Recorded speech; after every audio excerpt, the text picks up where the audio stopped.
ನಮಸ್ಕಾರ ವೀಕ್ಷಕರೇ, ಶುಭೋದಯ. ನೀವು ನೋಡ್ತಿದ್ದೀರಾ ನಕ್ಷತ್ರ ನಾಡಿ ನೇರ ಪ್ರಸಾರ ಕಾರ್ಯಕ್ರಮಕ್ಕೆ ಸ್ವಾಗತ. ನಾನು ಸುರಭಿ ರಾಜೇಂದ್ರ.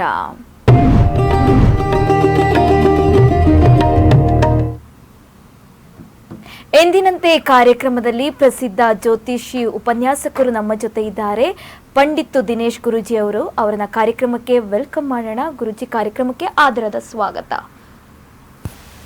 ಓಂ ಶ್ರೀ ಗುರುಭ್ಯೋ ನಮಃ. ಹರಿ ಓಂ. ಜ್ಞಾನಾನಂದಮಯಂ ದೇವಂ ನಿರ್ಮಲಸ್ಫಟಿಕಾಕೃತಿಂ ಆಧಾರಾಂ ಸರ್ವವಿದ್ಯಾನಾಂ ಹಯಗ್ರೀವಂ ಉಪಾಸ್ಮಹೇ. ಓಂ ನಮೋ ಭಗವತೆ ವಾಸುದೇವಾಯ. ಓಂ ನಮೋ ನಾರಾಯಣಾಯ. ನಮಸ್ಕಾರ. ಎಸ್ ವೀಕ್ಷಕರೇ, ನಿಮಗೆ ಜ್ಯೋತಿಷ್ಯ ಕಲಿಯುವ ಆಸಕ್ತಿ ಇದ್ದರೆ ಕುಟುಂಬ ಸಮೇತರಾಗಿ ಜ್ಯೋತಿಷ್ಯ ಕಲಿಬೋದು. ಹೇಗೆ ಅಂತೀರಾ? ನಕ್ಷತ್ರ ನಾಡಿ ಇರುವುದೇ ನಿಮಗೋಸ್ಕರ ಅಂತ ಹೇಳ್ತಾ ಈಗಾಗಲೇ 65,000ಕ್ಕೂ ಹೆಚ್ಚು ವಿದ್ಯಾರ್ಥಿಗಳು ಜ್ಯೋತಿಷ್ಯವನ್ನು ಕಲ್ತಿದ್ದಾರೆ. ಇನ್ನು ಇಂದಿನಿಂದ ಕ್ಲಾಸ್ ಆರಂಭವಾಗಬೇಕಿತ್ತು, ಆದರೆ ಹಳೆಯ ಬ್ಯಾಚ್ನ ಕ್ಲಾಸ್ಗಳು ಇನ್ನೂ ಕೂಡ ಮುಗ್ದಿಲ್ಲ. ಆ ಕಾರಣದಿಂದ ಗುರುವಾರದಿಂದ 111ನೇ ಬ್ಯಾಚ್ ಆರಂಭವಾಗ್ತಾ ಇದೆ. ನಿಮಗೆ ಆಸಕ್ತಿ ಇದ್ರೆ ದಯವಿಟ್ಟು ಕ್ಲಾಸ್ಗೆ ಜಾಯಿನ್ ಆಗ್ಬೋದು. ಗುರುಗಳ ನೇತೃತ್ವದಲ್ಲಿ ನೀವು ಕ್ಲಾಸು ಹಾಗೆ ಜ್ಯೋತಿಷ್ಯವನ್ನು ಕಲಿಬಹುದು ಅಂತ ಹೇಳ್ತಾ ಒಬ್ಬರು ಕಾಲರ್ ರೆಡಿ ಇದ್ದಾರೆ, ಮಾತನಾಡ್ಸೋಣ. ನಮಸ್ತೆ. ಹಲೋ, ನಮಸ್ತೆ ಮೇಡಮ್. ಮೇಡಮ್ ಹೇಳಿ, ಯಾರ ಬಗ್ಗೆ ಕೇಳಬೇಕಾಗಿತ್ತು? ಮೇಡಮ್ ನಮ್ಮ ಬಗ್ಗೆನೇ ಕೇಳಬೇಕಿತ್ತು. ಓಕೆ, ಹುಟ್ಟಿದ ದಿನಾಂಕ, ಸಮಯ ತಿಳಿಸ್ಕೊಡಿ. ಹಲೋ ಮೇಡಮ್, ತಕ್ಷಶಾಸ್ತ್ರಕ್ಕೆ ಹೋಗ್ತೀವಿ. ಓಕೆ, 1ರಿಂದ 249 ಅಂಕೆಗಳಲ್ಲಿ ಒಂದು ಅಂಕೆನ ನೀವು ಚೂಸ್ ಮಾಡಿ. 21 ಮೇಡಮ್. ಓಕೆ, ಗುರುಗಳಿದ್ದಾರೆ, ಮಾತನಾಡಿ. ನಮಸ್ಕಾರ. ನಮಸ್ತೆ ಗುರುಜಿ. ಸೊ ನೀವು ಕೇಳಿರ್ತಕ್ಕಂಥ ಪ್ರಶ್ನೆಯಲ್ಲಿ 21, 10, 11 ಬಂದಿದೆ. ಹೇಳಿ, ಏನ್ ಪ್ರಶ್ನೆ ಇದೆ? ಹಲೋ ಹೇಳಿ, ಪ್ರಶ್ನೆ ಕೇಳಿ, ಬೇಗ ಬೇಗ. ಸರ್, ಅದೇ ನಾವು ನಮ್ಮ ಮನೆಯವರು ಬೇರೆ ಆಗಿ ಒಂದು 3 ವರ್ಷ ಹತ್ರ ಆಗ್ತಾ ಬಂತು.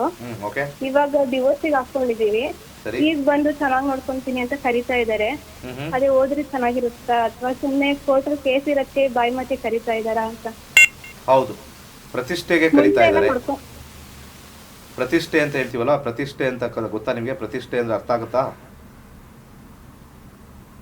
ಬಾಯಿ ಮಾತಿಗೆ ಮಾತ್ರ ಕರೀತಾ ಇರೋದು. 10ನೇ ಮನೆ ಪ್ರೀತಿ ಇದ್ರೆ ಅಲ್ಲಿ ನಮಗೆ 2ನೇ ಮನೆ, 5ನೇ ಮನೆ, 7ನೇ ಮನೆ, ಅಟ್ಲೀಸ್ಟ್ 9ನೇ ಮನೆ ಬರುತ್ತೆ. ಇದು ಜಸ್ಟು ಕಣ್ಣೊರ್ಸೋದು. ಮತ್ತೆ ನಾಯಿಬಾಲ ಡೊಂಕೆ ಇದು. ನೀವು ಮತ್ತೆ ಹೋದರೆ ಒಂದು 6 ತಿಂಗಳು ಚೆನ್ನಾಗಿರ್ಬೋದು ಅಷ್ಟೇ. ಮತ್ತೆ 6 ತಿಂಗಳಾದಮೇಲೆ ಮತ್ತೆ ಕಿತಾಪತಿ ಕಾಂಬಿನೇಷನ್ ಇದು. ಅದು ಮಂಗಳ ಬಂದಿದೆ, ಸೂರ್ಯ ಬಂದಿದೆ, 10 ಬಂದಿದೆ. ವಿವಾಹದಲ್ಲಿ ನನ್ನ ಸಜೆಷನ್ನು ಇನ್ನೂ ಒಂದು ಸ್ವಲ್ಪ ಯೋಚನೆ ಮಾಡಿ. ಗ್ರಹಗಳು ಹೇಳ್ತಾ ಇದ್ದಾವೆ. ಗ್ರಹಗಳು ಯಾವಾಗಲೂ ಕೂಡ ಇನ್ನೊಬ್ಬನ ಮನಸ್ಸನ್ನು ಬೇಗ ಹೇಳ್ಬಿಡುತ್ತದು, ಸುಳ್ಳು ಹೇಳಲ್ಲ. ಅದಕ್ಕೆ ಜ್ಯೋತಿಷ್ಯ ಕಲಿಬೇಕು. ಅನೇಕ ಜನರು ಈ ಜ್ಯೋತಿಷ್ಯ ಬೇರೆ ಬೇರೆ ಏನೇನೋ ಮಾಡ್ತಾರೆ. ಜ್ಯೋತಿಷ್ಯ ಪರ್ಫೆಕ್ಟ್ ಆನ್ಸರ್ ಕೊಡುತ್ತೆ. ಎಲ್ಲದಕ್ಕಿಂತ ನಂಬರ್ 1 ಅಂದರೆ ಜ್ಯೋತಿಷ್ಯ, ನಂಬರ್ 1. ಆದರೆ ಜ್ಯೋತಿಷ್ಯ ಏನಾಗ್ಬಿಟ್ಟಿದೆ, ಜ್ಯೋತಿಷಿಗಳಿಗೆ ಸ್ವಲ್ಪ ಈ ಕಲಿಯುಗದಲ್ಲಿ ಸ್ವಲ್ಪ ಹಿಂಸೆ, ಅದು ಇದು, ಜನರು ಮಾತಾಡೋದು, ವ್ಯಂಗ್ಯವಾಗಿ ಮಾತಾಡೋದು ಎಲ್ಲ ಮಾಡ್ತಾರೆ. ಏನು ಮಾಡೋಕ್ಕಾಗಲ್ಲ. ಸೊ ನನ್ನ ಸಜೆಷನ್ ಇದಕ್ಕೆ, ಮಂಗಳ ಮತ್ತು ಸೂರ್ಯ ಬಂದಿರೋದ್ರಿಂದ ಭಾನುವಾರ ದಿವಸ ಗೋಧಿಯನ್ನು ದಾನ ಮಾಡಿ ನಿಮಗೆ ದಾರಿ ತೋರಿಸ್ತೀರ. ಒಳ್ಳೆದಾಗಲಿ. ಓಕೆ, ಮತ್ತೊಬ್ರು ಕಾಲರ್ ರೆಡಿ ಇದ್ದಾರೆ. ನಮಸ್ತೆ. ನಮಸ್ತೆ ಮೇಡಮ್. ಹೇಳಿ, ಯಾರ ಬಗ್ಗೆ ಕೇಳಬೇಕಾಗಿತ್ತು? ನಮ್ಮ ಬಗ್ಗೆನೇ ಕೇಳಬೇಕು. ಓಕೆ, ಹುಟ್ಟಿದ ದಿನಾಂಕ ಹಾಗೆ ಸಮಯ ತಿಳಿಸ್ಕೊಡಿ. ಮೇಡಮ್ ಪ್ರಶ್ನೆಶಾಸ್ತ್ರಕ್ಕೆ ಹೋಗ್ತೀನಿ. ಓಕೆ, 1ರಿಂದ 249 ಅಂಕೆಗಳಲ್ಲಿ ಒಂದು ಸಂಖ್ಯೆನ ನೀವು ಪಿಕ್ ಮಾಡಿ. 240 ಮೇಡಮ್. 240. ಓಕೆ, ಗುರುಗಳಿದ್ದಾರೆ, ಮಾತನಾಡಿ. ನಮಸ್ತೆ ಗುರುಗಳೇ. ನಮಸ್ಕಾರ, ಹೇಳಿ ಸರ್. ಸರ್ ನಮಸ್ತೆ ಸರ್. ನಮ್ಮ ಮದುವೆ ಬಗ್ಗೆ ಕೇಳಬೇಕಾಯ್ತು ಸರ್. ನಮಗೆ ಇವಾಗ 36-37 ವರ್ಷ ಆಯ್ತು ಸರ್. ಮ್ಯಾರೇಜ್ ಯಾವುದು ಸೆಟ್ ಆಗ್ತಾ ಇಲ್ಲ. ಒಂದರಿಂದ ಒಂದು ಅಡೆತಡೆಗಳು ಬರ್ತಾ ಇರದಲ್ಲೇ ಇರ್ತೇವೆ ಸರ್.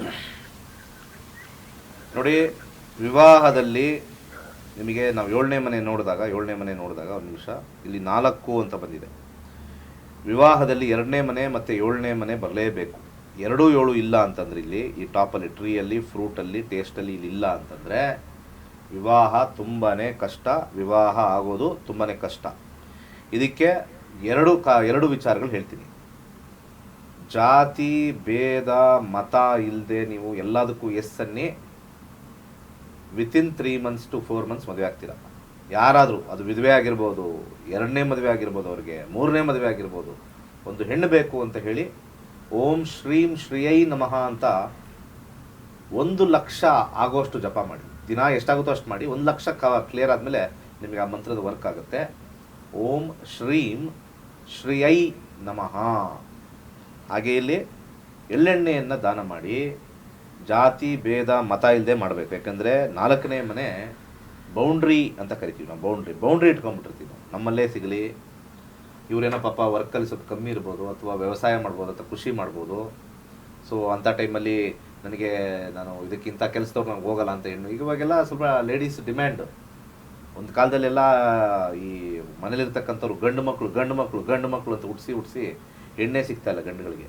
ಇದು ಪ್ರಾಬ್ಲಮ್ಮೇ ಈ ಗಂಡು ಆಸೆ ಇರ್ತಕ್ಕಂಥದ್ದು. ಗಂಡು ಮಗುನೇ ಬೇಕು, ವಂಶೋದ್ಧಾರಕ ಅಂತ ಹೇಳಿ ಸಮಾಜನ ಹಾಳು ಮಾಡ್ತಕ್ಕಂಥ ಕೆಲವರು ಮನಸ್ಥಿತಿಯವರಿದ್ದಾರೆ. ಇವತ್ತು ಕೂಡ ಕೆಲವರು ಈ ಅತ್ತೆದಿರು, ಮಾವದಿರು ಮತ್ತು ಗಂಡದಿರು ಇರ್ತಾರೆ. ತಿಕ್ಕಲ್ರು ನೀವೆಲ್ಲ ನಂಬರ್ 1 ಫೂಲ್ಸ್ ಅಂತ ಕರಿತೀನಿ. ಎಷ್ಟೋ ಲಕ್ಷಾಂತರ ಜನಕ್ಕೆ ಮಕ್ಕಳೇ ಆಗಿಲ್ಲ. ಯಾವುದಾದ್ರು ಮಗು ಕೂಡಪ್ಪ, ಒಂದು ಮಗು ಇದ್ರೆ ಸಾಕು ಅಂತ ಬೇಡ್ತಾ ಇದೆ. ಅಂಥದ್ರಲ್ಲಿ ನಿಮಗಳಿಗೆ ಕೆಲವ್ರಿಗೆ ಮತಿ ಕೆಟ್ಟು ಇಂಥದೇ ಮಗು ಬೇಕು. 3 ಆಗ್ಬಿಟ್ಟಿರುತ್ತೆ, 4ನೇದು ಹೆಣ್ಣಾಗ್ಬಿಡುತ್ತೆ. ಅವನಿಗೇನೋ ಗಂಡಿಗೆ ಏನೋ ಒಂಥರ ದಿಮಾಕು, ಮೀಸೆ ಬಂದ್ಬಿಟ್ಟಿದೆ ಅಂತ. ಮೀಸೆ ಏನು ಕೆರೆದ್ರೂ ಬೋಳ್ಸಿದ್ರು ಮತ್ತೆ ಬೆಳೆಯುತ್ತೆ. ಅದೇನು ಗೊಬ್ಬರ ಹಾಕಿ ಬೆಳೆಸ್ಬೇಕು. ಮೀಸೆ ಒಂದು ಗಂಡಸಿಗೆ ಡಿಮ್ಯಾಂಡ್ ಅಂತ ಹೇಳ್ತಲ್ಲ ಆ ಥರ. ಸೊ ತಲೆಗಳಿಲ್ಲ, ಹುಚ್ಚುಗಳ ಥರ ಆಡ್ತಾರೆ. ಹೆಣ್ಣು ಈಗ ಟ್ರೈ ಮಾಡಿದ್ದೀರಾ, ಓಕೆ, ಗಂಡು ಅನ್ನೋದು ಆಸೆ ಅಂತ ಅಂದ್ಕೊಳ್ಳೋಣ. ಅದಾಗಿಲ್ವಾ, ಒಳ್ಳೆ ರೀತಿಯಿಂದ ಇರಿ. ಅದು ಬಿಟ್ಬಿಟ್ಟು ಅವಳನ್ನ ದುಸಿದ್ರೆ, ಸೈನ್ಸ್ ಪ್ರಕಾರ ಹೆಣ್ಣಲ್ಲಿ ಅದಿಲ್ಲ. ಸೈನ್ಸ್ ಪ್ರಕಾರ, ನಮ್ಮ ಶಾಸ್ತ್ರ ಪ್ರಕಾರನೂ ಹೆಣ್ಣಲ್ಲಿ ಆ ಶಕ್ತಿ ಇಲ್ಲ. ಗಂಡು ಬೇಕಾ ಹೆಣ್ಣು ಬೇಕಾ ಅಂತ. ಅದಿರೋದೇ ಗಂಡನ ವೀರ್ಯದಲ್ಲಿದೆ. ಯಾವುದು ರಿಲೀಸ್ ಆಗುತ್ತೆ, ಹೆಣ್ಣು ವೀರ್ಯ ರಿಲೀಸ್ ಆದರೆ ಹೆಣ್ಣು ಸಂತಾನ, ಗಂಡು ರಿಲೀಸ್ ಆದರೆ. ಸೊ ಯಾರನ್ನ ಬ್ಲೇಮ್ ಮಾಡ್ಬೇಕು ನೀವು? ಹೆಣ್ಮಗಳನ್ನೆಲ್ಲ, ಮನೇಲಿರ್ತಕ್ಕಂಥವ್ರು, ಆ ಗಂಡಸರಿರ್ತಾರಲ್ಲ ತಿರ್ಬೋಕಿಗಳು, ಅವ್ರಿಗೆ ಹೋಗಿಬೇಕು ಕ್ಯಾಕರಿಸಿ. ಸೊ ಆವಾಗ ಕರೆಕ್ಟಾಗಿ ಬರುತ್ತೆ. ಸೊ ಅದಕ್ಕೆ ನಾನು ಹೇಳ್ತಾ ಇರೋದು. ಸೊ ಹೆಣ್ಣುಗಳು ಸಿಗ್ತಾಯಿಲ್ಲ, 36 ಆಯಿತು ಪಾಪ. ಎಷ್ಟು ಈ ಇಂಪಾರ್ಟೆಂಟು, ಅದೇನೋ ಹೇಳ್ತಾರೆ, ರಸಮಂಜರಿ ಜೀವನದಲ್ಲಿ ರಸನೇ ಇಲ್ದಂಗೆ ಆಗ್ಬಿಟ್ಟಿದೆ ಅಂತ ಹೇಳಿ. ಆ ರೀತಿ ಆದಂಗೆ ರಸಮಂಜರಿ ಟೈಮೇ ಮುಗಿದೋಗಿ 36ಕ್ಕೆ ನೀನು ಮದುವೆ ಆದರೆ ಇನ್ನೇನೆಯ ಯಾವ್ದು ಸಿಗುತ್ತೋ, ಯಾವ್ದಾರೋ ಜಾತಿ, ನೀನು ಹಿಂದೂ ಧರ್ಮನೇ ಬೇಕು ಅಂತ ತಿಳ್ಕೊಂಡ್ರೆ ಹಿಂದೂ ಧರ್ಮದಲ್ಲಿ ಯಾವ್ದಾರು ರೆಡಿ ಬೇಕಾದಷ್ಟು ಇರ್ತಾರೆ. ಯಾವ್ದಾರು ಒಂದು ಒಳ್ಳೆ ಹುಡುಗ ಸಿಕ್ಕರೆ ಸಾಕು ಅಂತ ಕಾಯ್ಕೊಂಡಿರ್ತಾರೆ. ಹುಡುಕ್ಬೇಕು, ಸರ್ಚ್ ಮಾಡಬೇಕು, 100% ಆಗುತ್ತೆ. ಓಂ ಶ್ರೀಂ ಶ್ರೀ ನಮಃ. ಓಕೆ, ಕರೆ ಮಾಡಿದ್ದಕ್ಕಾಗಿ ಧನ್ಯವಾದಗಳು. ಮತ್ತೊಬ್ರು ಕಾಲರ್ ರೆಡಿ ಇದ್ದಾರೆ. ನಮಸ್ತೆ. ನಮಸ್ತೆ ಮೇಡಮ್. ಮೇಡಮ್, ಯಾರ ಬಗ್ಗೆ ಕೇಳಬೇಕಾಗಿತ್ತು? ಮೇಡಮ್, ಇದು ಫಸ್ಟ್ ಕ್ಲಾಸ್ತರ. ಓಕೆ, ಯಾರ ಬಗ್ಗೆ ಕೇಳಬೇಕಾಗಿತ್ತು? ಪ್ರಾಪರ್ಟಿ ಬಗ್ಗೆ ಮೇಡಮ್. ಓಕೆ, 1 ರಿಂದ 249 ಸಂಖ್ಯೆಗಳಲ್ಲಿ ಒಂದನ್ನು ಆಯ್ಕೆ ಮಾಡಿ ನೀವು. ನಮಸ್ತೆ ಗುರುಜಿ. ಹೇಳಿ. ನಂಬರ್ ಹೇಳ್ಬೇಕಮ್ಮ, ನಂಬರ್ ಹೇಳಿ. 54 ನಂಬರ್ ಹೇಳಿ. 54 ಮೇಡಮ್. ಓಕೆ ಓಕೆ, ಗುರುಗಳಿದ್ದಾರೆ, ಮಾತನಾಡಿ. ಗುರುಗಳ, ಇದು ನಮಸ್ಕಾರ. ನನಗೆ ಸೈಟ್ ಬರಬೇಕು ತಂದೆ ಮನೆ ಕಡೆಯಿಂದ. ತಂದೆ ಕಡೆಯಿಂದ ಸೈಟ್ ಬರುತ್ತಾ ಅಥವಾ ಬೇರೆ ಏನಾದ್ರು, ಬೇರೆ ಅದ್ರ ಬದಲು ಬೇರೆ ಜಮೀನ್ ಕೊಡ್ತಾರಾ ಅಂತ ನನ್ನ ಪ್ರಶ್ನಾಶಾಸ್ತ್ರ. ತಂದೆಯಿಂದ ಕೊಡೋದಾ? ತಂದೆ ಮನೆಯಿಂದ ಹೇಳಿದ್ರು. ತಂದೆ ಇದ್ದಾರಾ? ಇದು ಅಂತ ಹೇಳ್ತಾ ಇದ್ದಾರೆ. ಅದಕ್ಕೆ ನೀವು ಸೈಟೇ ಬರ್ಬೇಕು ಅನ್ಕೊಂಡಿದೀನಿ. ಅದೇ ತಂದೆ ಇದ್ದಾರಾ? ನನ್ನ ಪ್ರಶ್ನೆ ಕೇಳೋದು. ತಂದೆ ಇದ್ದಾರಾ? ತಂದೆ ಇಲ್ಲ ಗುರುಗಳೇ. ತಂದೆ ಇಲ್ಲ ಅಂದ್ರೆ, ತಂದೆಯ ಮನೆ ಕಡೆ ಅಂದ್ರೆ ರಾಹು ಬಂದಿರೋದ್ರಿಂದ ನಿಮಗೆ ಒಂದ್ ರೀತಿ ಇಂಡೈರೆಕ್ಟ್ ಮೋಸ ಮಾಡ್ತಾ ಇದ್ದಾರೆ. ಹೌದು ಗುರುಗಳೇ. ಹೇಳೋದೊಂದು, ಮಾತಾಡೋದೊಂದು. ಯಾಕೆಂದ್ರೆ ರಾಹುವಿನ ಫ್ರೂಟ್ ಅಂದಾಗ ರಾಹುವಿನ ವಿಚಾರದಲ್ಲಿ ಬರುತ್ತೆ. ನಿಮಗೆ ಬರಬೇಕಾಗಿರ್ತಕ್ಕಂಥ, ನ್ಯಾಯವಾಗಿ ಬರಬೇಕಾಗಿರ್ತಕ್ಕಂಥದ್ದೇ ಇಲ್ಲಿ ರಾಹು, ಇಲ್ಲಿ ಕಲ್ಪ್ರಿಟ್ ಅಂತ ನಾವು ಕರಿತೀವಿ. ಇಲ್ಲಿ ಮೋಸ ಮಾಡ್ತಕ್ಕಂಥದ್ದು ತೋರಿಸ್ತಾ ಇದೆ. 8 ಅಂದರೆ ಮೋಸನೂ ಆಗುತ್ತೆ. ಇಲ್ಲಿ 9 ರೆಟ್ರೋಗ್ರೇಡ್ ಆಗಿದೆ, ತಾಯಿ ಮನೆಯಿಂದ ಬರ್ತಕ್ಕಂಥದ್ದು. ಇದು ಕೆಳಗಡೆ 4, 5. ನೀವು ಬೇರೆ ಕಡೆ ಕೊಡೋದಲ್ಲ, ಕೊಡೋದೇ ಫಸ್ಟು ಡೌಟು ಅಂತ ನಾನು ಹೇಳ್ತಾ ಇದ್ದೀನಿ. ಬೇರೆ ಕಡೆ ಅಲ್ಲ, ಈ ಕಡೆ ಅಲ್ಲ, ಆ ಕಡೆ ಅಲ್ಲ, ಯಾವ ಕಡೆನೂ ಇಲ್ಲ. ಇದನ್ನ ತಲೆಯಲ್ಲಿ ಇಟ್ಕೊಳ್ಳಿ. ಸದ್ಯಕ್ಕೆ ನೀವು ಕೇಳಿರೋ ಪ್ರಶ್ನೆಯಲ್ಲಿ ಬುಧ 8ನೇ ಮನೆ ಬಂದಿರೋದ್ರಿಂದ ಒಂದು ಕೈಲಾಶಯಂತ್ರ ಹಾಕೊಳ್ಳಿ ಮನೆಗೆ. ಹೆಸರು ಕಾಳನ್ನು ದಾನ ಮಾಡಿ. ಕೈಲಾಶಯಂತ್ರ ಅಷ್ಟು ಪವರ್ಫುಲ್ ಇನ್ನೊಂದಿಲ್ಲ. ತುಂಬ ಜನ ಅಥವಾ ನಾನು ಅಷ್ಟು ಪ್ರಮೋಟ್ ಮಾಡಲ್ಲ, ಅದು ಬರುತ್ತೆ. ಕೈಲಾಶಯಂತ್ರ ಹಾಕ್ಕೊಳ್ಳಿ, ಖಂಡಿತ ಒಳ್ಳೆಯದಾಗುತ್ತೆ. ಶನಿಯ ದೇವಸ್ಥಾನಕ್ಕೆ ಪ್ರತಿ ಶನಿವಾರ ಸ್ವಲ್ಪ ಹೋಗಿ ಅಲ್ಲಿ ಕೂತ್ಕೊಂಡು ನನ್ನ ಬರಬೇಕಾಗಿರುತ್ತೆ, ನನಗೆ ನನ್ನ ಹಕ್ಕು ಅಂತ ಹೇಳಿ ಹೋಗಿ ಕೇಳಿದ್ರೆ 1 ವರ್ಷದೊಳಗಡೆ ನಿಮಗೆ ಯಾವ್ದಾದ್ರು ಒಂದು ಅವ್ರ ಮನಸ್ಥಿತಿ ಚೇಂಜ್ ಆಗಿ ಬರುತ್ತೆ. ಇಲ್ಲ ಅಂದರೆ ಇಲ್ಲಿ ಕನ್ನಿಂಗ್ ಅನ್ನೋದು ತೋರಿಸಿದೆ. ಆ ರಾಹು ಬಂದಾಗ ಕನ್ನಿಂಗ್, ಯಾರೊಬ್ಬರು ನೀವು ತಾಯಿ ಮನೆ ಕಡೆ ಕನ್ನಿಂಗ್ ಇರ್ತಾರೆ. ಒಳ್ಳೆಯದಾಗಲಿ. ಓಕೆ, ಕರೆ ಮಾಡಿದ್ದಕ್ಕಾಗಿ ಧನ್ಯವಾದಗಳು. ಕಾರ್ಯಕ್ರಮದಲ್ಲಿ ಮತ್ತಷ್ಟು ಮಾತನಾಡ್ತಾ ಹೋಗೋಣ ಪುಟ್ಟ ವಿರಾಮದ ಬಳಿಕ.